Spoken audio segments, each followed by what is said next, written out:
Hey, mi nombre es Francisco Álvarez, arquitecto de profesión, y en esta ocasión vamos a ver acerca del proceso por fases, ¿cierto? Aquí en Revit. Sabemos que muchos de los proyectos, como las remodelaciones, se realizan por fases. Cada una de estas que va a representar un tiempo distinto dentro de la vida útil del proyecto. Bueno, aquí en el programa nosotros podemos irnos al panel de propiedades de la vista, ¿cierto? Al abajo del todo encontramos el proceso por fases, ¿cierto? Pero primero verificamos que estemos en el nivel número uno. Ahora sí, tenemos que las fases, y si desplegamos aquí en las fases, vemos las fases que aparecen por defecto en el programa y los filtros por fases, que es el que nos va a permitir observar en distintos tiempos determinados lo que es el proyecto. Ahora bien, nosotros vamos a simular que vamos a hacer un levantamiento en primera, vamos a hacer unos muros, ¿cierto?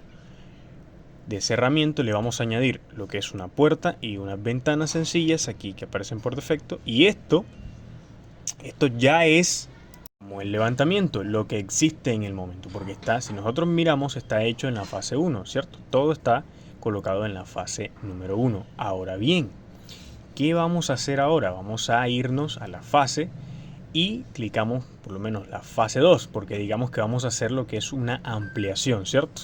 Entonces colocamos otros muros que se van a añadir al lado, unas nuevas ventanas y unos nuevos accesos, ¿cierto? A ese espacio. Y luego también vamos a hacer una remodelación. Yo le voy aquí a dar en derribar y ocultamos lo que es la puerta, porque ahora se va a acceder, ¿cierto? Por otro lado, en este caso por acá abajo, por ejemplo.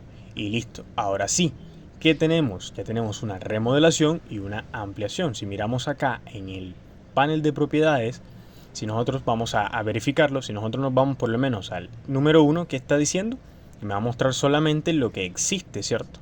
El levantamiento, lo que está en ese momento. Y si miramos, vemos que aquí ya hay una especie de representación de vano, ¿cierto? Que yo puedo derribar, pero bueno, aquí me va a derribar el muro completo. Yo mejor me voy a modificar y le añado lo que es unas líneas de derribo para identificar que iba a haber un nuevo vano. Entonces ahora sí, si nos vamos por lo menos a la fase número 2, listo, me va a mostrar lo nuevo, ¿cierto? La ampliación y pues obviamente la remodelación.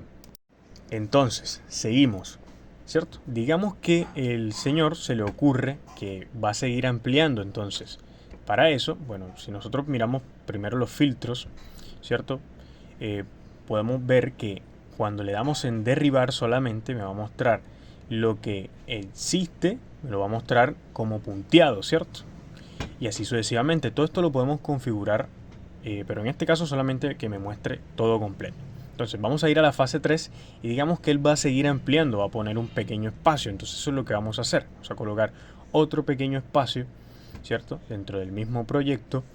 Aquí en Revit vamos a configurarlo un poco para que pues esté todo claro, todo se vea un poco mejor. Ahora, ¿qué tenemos que añadir en esa fase? Pues añadir los nuevos accesos, ¿cierto? Entonces vamos a añadir lo que es la puerta y otras dos ventanas nuevas más. Y listo, ya está en la fase 3. Entonces miren, si nos vamos por lo menos fase 2, no me va a mostrar esa nueva ampliación, y fase 1 solamente va a mostrar lo que existe. Entonces ya tenemos 3 fases en el proyecto, ¿cierto? Entonces, ahora, digamos que al sujeto se le ocurre que va a ser un nuevo espacio. Entonces necesitamos otra fase, que sería como la fase final, diría yo. Entonces para eso nos vamos a gestionar y nos vamos aquí donde dice fases, ¿cierto?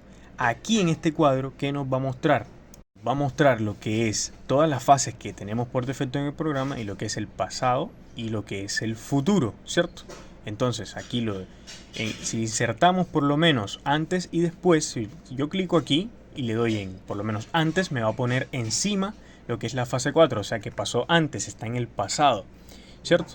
Entonces yo lo que necesito es ir al futuro. Entonces yo le doy aquí en delante y listo. Miren, este sería la fase 4, que es la fase final, sería el futuro, y me aparece debajo de la fase 3, ¿cierto? Que es lo que sería después. Acá aparece el filtro, la configuración de filtro por fases. Entonces aquí yo puedo configurar a mi manera lo que es el filtro por fases. Total, yo quiera colocar una fase punteada, ¿cierto? Y acá aparecen las modificaciones de gráficos, por lo menos lo que es estas modificaciones yo también lo puedo configurar, ¿cierto? Lo que está derivado lo va a mostrar punteado, lo que es temporal también lo va a mostrar por defecto en punteado, ¿cierto? Para identificar que eso va a ser temporal. Y aquí yo puedo, siendo eso, al final vamos a hacerlo y no, mira que me aparece la fase 4 y lo único que se va a añadir en esta fase es, digamos, que un muro divisorio que dijimos, ¿no? Y lógicamente el acceso, la puerta, el vano ahí en ese proceso. Entonces, listo. Y ahora sí, ya tenemos, ¿cierto? Ese por fases. Entonces ya tenemos las 4 fases, ¿cierto? Distintas del proyecto. Ahora, ¿qué vamos a hacer? Muy rápidamente yo voy a duplicar la vista, le cambio el nombre y aquí le pongo que esta va a ser la fase, va a identificarse que es la fase 2, ¿cierto? Entonces lo coloco como remodelación y ampliación y este que es la 1 solamente va a mostrar lo que es lo existente. Entonces, para seguir la secuencia que vamos a hacer, vamos a duplicar de nuevo esta vista, ¿cierto? Y aquí le vamos a colocar otro nombre distinto, bueno, puede ser el mismo, ya colocarán los nombres que ustedes quieran. En este caso vamos a colocar remodelación y ampliación 2, que esta ya sería como la fase 3, ¿cierto? Y ya vamos a duplicar por último lo que es la fase 4, que vamos a cambiarle el nombre y aquí sería, vamos a ponerle fase final, ¿cierto? Entonces, listo, entonces ya ahora aquí en este plano colocamos la fase 4 y vamos a dividir las pantallas, ¿cierto? Aquí dividiendo la pantalla encontramos que podemos ver las 4 fases distintas, ¿cierto? En distintos proyectos, esto para tenerlo identificado dentro del programa. ¿Qué nos permite esto? Que por lo menos si yo me voy a una tabla de cantidades, ¿cierto? Y en este caso vamos a hacer la de ventanas y nos vamos a la fase 1 y la configuramos aquí muy rápidamente, ¿cierto? ¿Y qué nos va a mostrar? Nos va a mostrar que en la fase 1 solamente habían 2 ventanas que son las existentes, que miren lo que está mostrando aquí dentro de la vista, ¿cierto? Ahora bien, si nosotros por lo menos aquí nos permite tener identificado en cada fase cuántas cantidades se van aumentando, en este caso de ventanas. Si nosotros nos vamos a la fase 4, vamos a configurar, por ejemplo, la última. Aquí sí nos va a mostrar todas las ventanas, ¿cierto? Que aparecen dentro del programa, las que se añadieron más las que ya estaban existentes, ¿cierto? Ya después nosotros podemos configurar la tabla si queremos. Y de esa manera nosotros podemos configurar el proceso por fases aquí en Revit. Que nos vemos hasta la próxima.